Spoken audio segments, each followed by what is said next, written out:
Hi guys! Hello! Welcome back to our channel. So today we are doing a Disney Q&A. So we asked on our Twitter for anyone to submit questions, or if anyone had any questions on Facebook to answer. And we got a couple, so we filled in the blanks with most commonly asked questions asked to us personally by friends or people that we know. It was a last minute tweet, so we didn't really get a lot of questions. But we were filming today, so I figured if I've set all this crap up, I might as well... And the other thing is that we do have people who ask us stuff all the time, so even And there are two videos back on this channel. It's a two-part video. It's just me in them because I'm the planner of the trips. And one is called...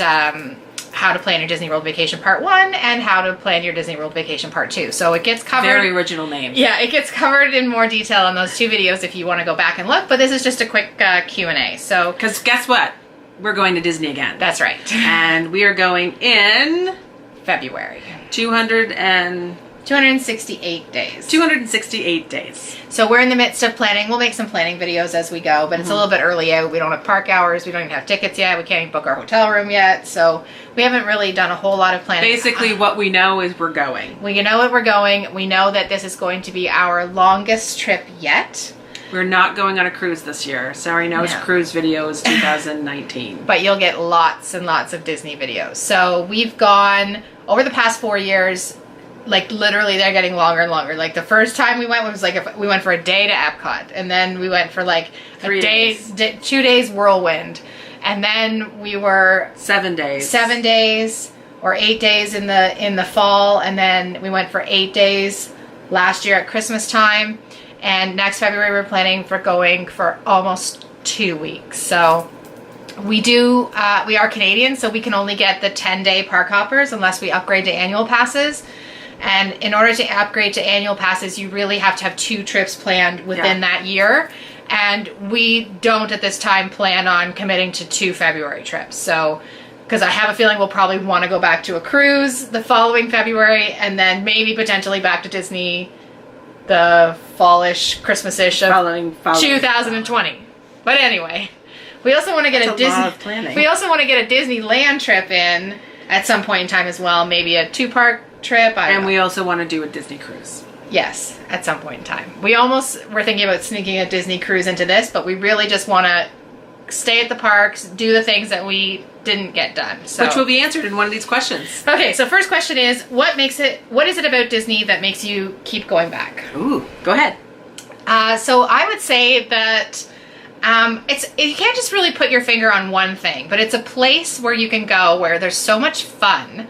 Like, I like the rides, but it's the entire atmosphere, everything about it. I love all the characters. I love all the shopping. I love the ears.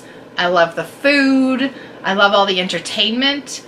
It's just, there's something about it, and you almost can't put your finger on it. It's the Disney magic. It's what makes everything seem so amazing. And I think that's why I keep going back. And the thing is that if you haven't been to Disney, or if you had been and maybe didn't have the best experience, I don't know how that would be possible, but if you weren't organized maybe, if you didn't know what to expect, but there's nothing that you can put your finger on to say, but it's just the magic of Disney. And generally speaking, people who are Disney, I don't know if we're Disney fanatics, but, who enjoy Disney lovers understand what it is. You step into those parks and it's like nothing, your world at home, work, everything just disappears. Yeah, like I literally can go on a Disney trip for 8 days and not think about work at all, which never happens for me. Yeah, like you never. Totally, because you submerse yourself in this make-believe world of princesses and princes. Yeah, it's lots of fun. How much does it cost to go to Disney, and how can you afford to go to Disney? So it can cost as little as probably for a week-long trip, depending on how many people, maybe I don't even know, like $1,000 a person, all the way up to like $10,000 a person. Yeah. In our opinion, it's not important to spend money on accommodations. We stay at value resorts. We stay at Pop Century. I think it's a step up from the other values, which are the all-star resorts. But the difference between a moderate and a deluxe in terms of, a place to have a toilet and a bed is hundreds and hundreds of dollars. And it's just not something I see. Not to say that if someone had gifted me a stay at the Grand Floridian, oh my God, I'd be there in a heartbeat. We'd be going. But it's not worth the money to us. Yeah, and that's how we, well, Nicole's the organizer. She does all of that stuff. But yeah, I mean, ideally, it would be great to stay at a resort that your dog is going to grab something. It's okay. Yeah. At a resort that, you know, looks fancier. Yeah. But really, if you're doing Disney well, you're doing it in the parks, and then you're just resting in between. So, and you can always go visit all of these hotels and basically use every amenity like you're a guest, except for the pools. And then, I mean, every hotel room has a bed and a bathroom and a mirror and a dresser. Like, and the renovated Pop Century rooms are amazing. Yeah. Like, I think they're beautiful. So, and you know, we don't do a lot of extravagant purchasing while we're there. Like, I mean, we buy ears and clothes, and I mean, we're talking about a few $100s. Like, if I come home with maybe $400 worth of souvenirs, that's probably... Well, and the other thing is we've never done a Disney World haul afterwards because we don't bring back that much. No. I mean, I think if we weren't going as much as we have been, you might spend a little bit more. And sometimes you have to stop yourself. Nicole and I have gone many times and be like, oh my God, this, oh my God, this, oh my God, this. And yeah, but then you realize the only place you can wear this piece of clothing that you're about to purchase is probably at Disney. Otherwise, you just... I mean, I wear Disney in life. Like, I have like a pair of jeans with embroidered Disney patches that are like my ultimate fave jeans. But you can't get too caught up in the hype. I mean, we do have ears for multiple ears to match different outfits, and we have different outfits. A lot of the stuff we bought on Etsy, we've made it ourselves. We bought cheap, so we're not spending a lot of money there. And the other thing is that we have travel credit cards that literally all of our points go either to staying at hotels surrounding trips. We can buy tickets with our points. We can buy plane flights with our points. So that covers a big chunk of it, really. And it's the BMO World Elite. We've said this multiple times. I am a Bank Montreal employee. You just snapped your fingers. Oh, sorry. In the video. And anyways, it's not the Air Miles one. It's the BMO World Elite. It's a little tricky to qualify for. You got to have sufficient family income. But anyways, you can look it up and read about the requirements. But that card is everything. Like, we can easily have $1,000 worth of points that will cover flights. We always fly Buffalo, out of Buffalo. When we fly Southwest, we save money. We book the flights as soon as they come out. With Southwest, you get 2 bags for free, and you can also get the money back if your flight drops in price. So that's pretty much... One of the other things that we started to do and we're getting better at is sharing food. So I think we really figured that out last trip more so than any of the other ones. Because there's so much good food to eat, and it's like... you're so hungry and you just want to eat everything, but we discovered that, if we share a meal, then we can have a snack later. And it's not so much about price, but it's just about like volume. Well, and it's about price price too. We went back to Blaze Pizza twice. They do have a and we have no problem eating meals on ourselves. Don't you think about anything of that. But a big medium pizza, pretty much. We split it for lunch. That's really all you need. Yeah. And we were tempted both times to be like, oh, I just want my own pizza. I'm like, no, let's split. And then we can go to get a cupcake after. Yeah, and that's what we did. So the other question that we get asked a lot is, do we do the meal plan? Yeah. And the answer is no, we don't. And there's a couple of reasons. One of them is that we don't typically buy a package from Disney. And in order to get the meal plan, you have to buy your room and your ticket through Disney. And the reason we don't do that is because of points. Yes. So we have to use our own travel agent to arrange those things. And the second reason, I don't know if you have any comment on this or why we don't do it or... Well, I mean, the second reason was because of the cost. Yeah, because of the cost. If you looked at the cost compared to likely what we would eat... I would find it hard to believe that we would spend that much money. Yeah. I really don't. When we went in 2009 with my twins and my husband and my mom and Nicole, we got the package there just because logistically it was easier for us to know that money was spent. Financially it was done, and really we didn't even have to bring our wallet to the park if we didn't want to. So we didn't have magic bands back then, so it was a little bit more trickier. But and we found it perfect. Yeah, and you know what? There's the meal plan is a lot of food for a lot of people, meaning that it's too much food. Like, you feel a pressure to not waste your credits on something. And then at the end of the trip, you end up with, and I see this, I'm in a group with UK, a lot of UK people, and almost all of them get the meal plan as part of their deal. And they literally have 25 snack credits at the end of their trip. And they're going through the queues, like just piling in like gummies and chocolates. And I also feel like you have this pressure to be like, oh, I have a table service today, so I need to use my table service. And what if you don't feel like it? And so anyways, we decided to do our own. We split when we can. We have a system. We use an app called Splitwise. I'm sure we've talked about it before on here. We should really find out about getting a paid promo for Splitwise. Yeah, I don't really think that we've ever said anything about Splitwise. I think we have said it in a video before. Anyways, it's an app called Splitwise, and it basically looks like this. That little thing right here. How we found out it was Hillary and Jillian. So what it is basically like, it's an app that keeps track of who's bought what. So like, we're sisters, we're together all the time. We buy gifts for people. I swear to God, I'm having deja vu. We've said this in a video before.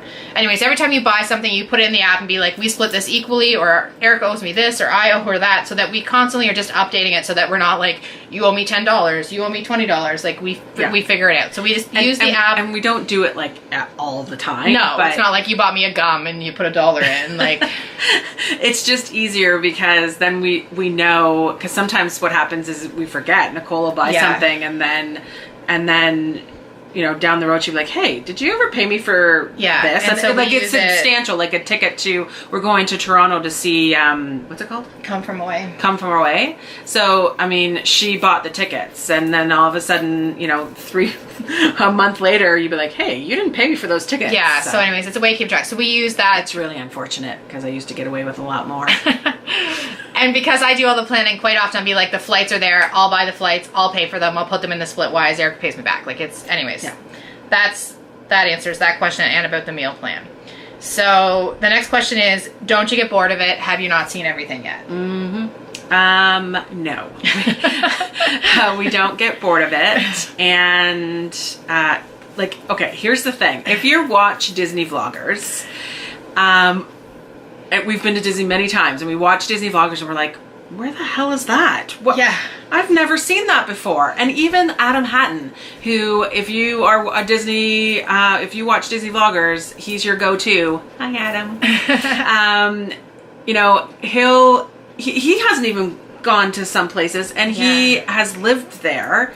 And worked in Epcot. So, I mean, there are so many things that you bypass, you don't pay attention to, things like that. So you're rushing to your next fast pass, and you continually bypass. So there are tons of things literally that hundreds of things we haven't done. And seen. Now, some things people are interested in. Yeah. Like, Nicole and I have just started to really pay attention to the other resorts and kind of going off the beaten path and going to a resort and seeing what that looks like. Mm-hmm. Like, I could say that one of my best memories of our last Disney trip was two things. A, when we went to Hoop-Dee-Doo Review and we had to try and figure out how to get to the place. What was it? Animal Kingdom Lodge. Fort Wilderness.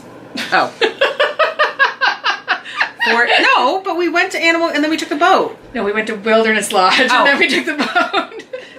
Anyways, we took an Uber, then we took a boat. Yeah, to Wilderness Lodge, and then we took a boat to Fort Wilderness.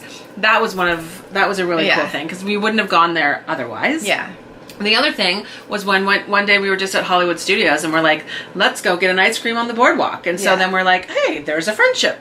So we went on the boat, and then over to the Swan and Dolphin, and then went around the boat. And that was an exciting. Yeah. So, I mean, yes. And so bored? No.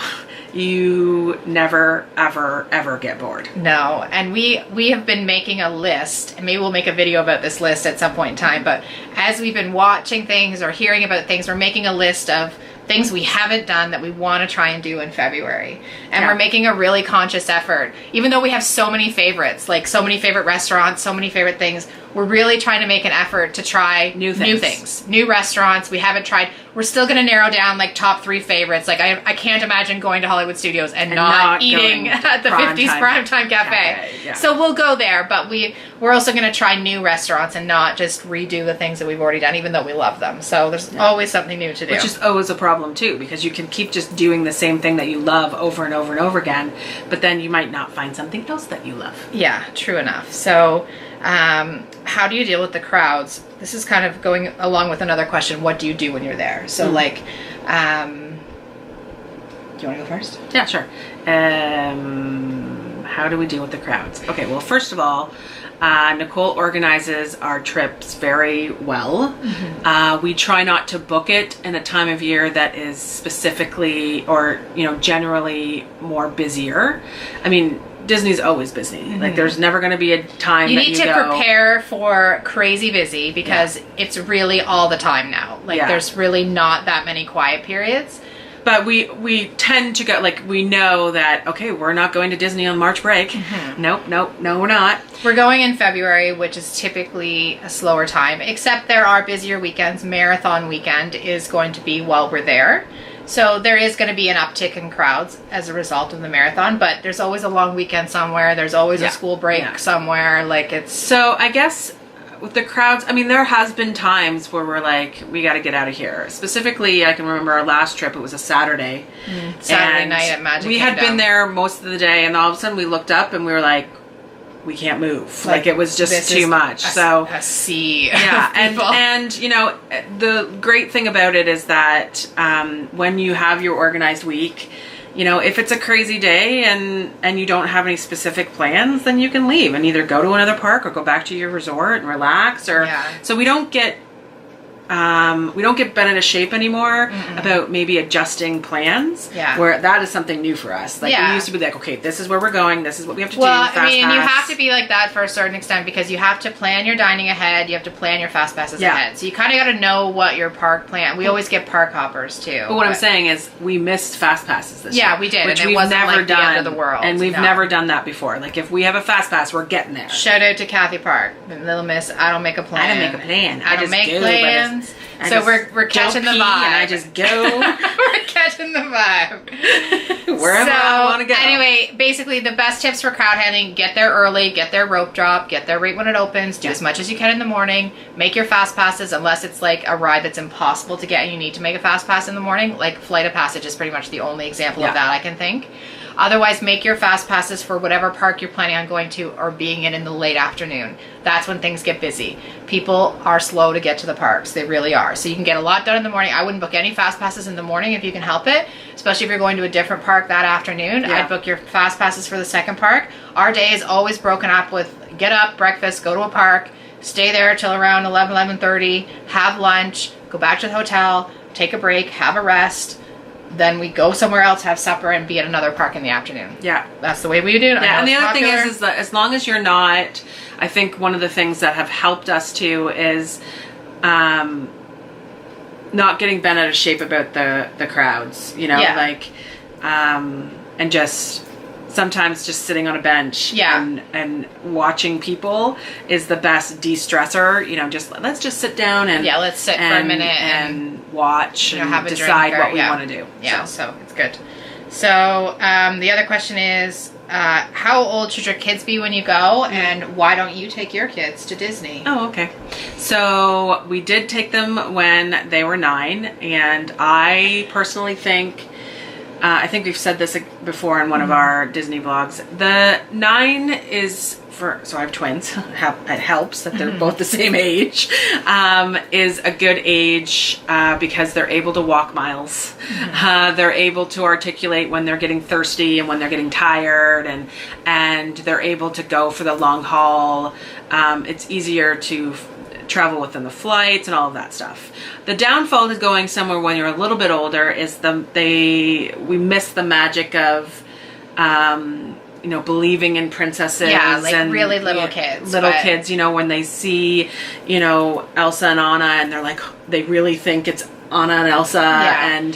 But on the flip side, my kids were never really like that. They love the characters, the more of the stuffed characters versus the princes and the princesses.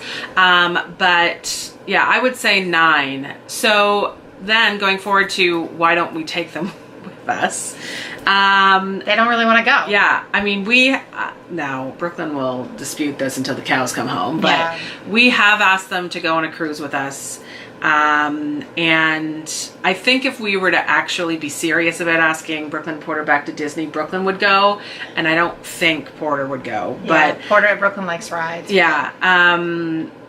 And so they're just not. They're like our husbands. Maybe they're we not should really take them interested. for grad, like on a little grad trip. Yeah. Okay. Well, you can fund that because I. Have to Brooklyn try and Porter. This is a test to see if you watch our videos. If you're interested in going to Disney, say the word. We'll see if we can make it happen. But you have to let me know you watched the video. Brooklyn will go. Yeah. Anyways, okay, last question. This video is already 20 minutes long. Quick fire. Each park, what is your favorite ride or attraction? Magic Kingdom. 7 Dwarfs. Hollywood Studios. Too slow. Hollywood Studios. Well, okay, well, that's not fair because I just started riding some of the rides there. Well, Hollywood Studios. I don't have a favorite ride there. Animal Kingdom. Everest. Better than Flight of Passage? Oh, well, I forget that that's in there. Okay, rewind. What? Animal Kingdom. Animal Kingdom. Flight of Passage. Epcot. It doesn't have to be a ride. It can be an attraction. Well, that's not what you said. I said favorite ride or attraction. Oh. Well, Frozen. Okay. For Epcot, for me, it's Frozen. For Hollywood Studios, it's Tower of Terror. For Magic Kingdom, it's Space Mountain. And for Animal Kingdom, it's Flight of Passage. Okay, that's not fair because you asked that question and you knew it was coming. I can answer it anytime. So anyway, that's it for our Disney Frequently Asked Questions edition. Thank you so much for watching. Subscribe if you want to see anything of our future material. Yes. And we hope to see you soon. Bye. Bye.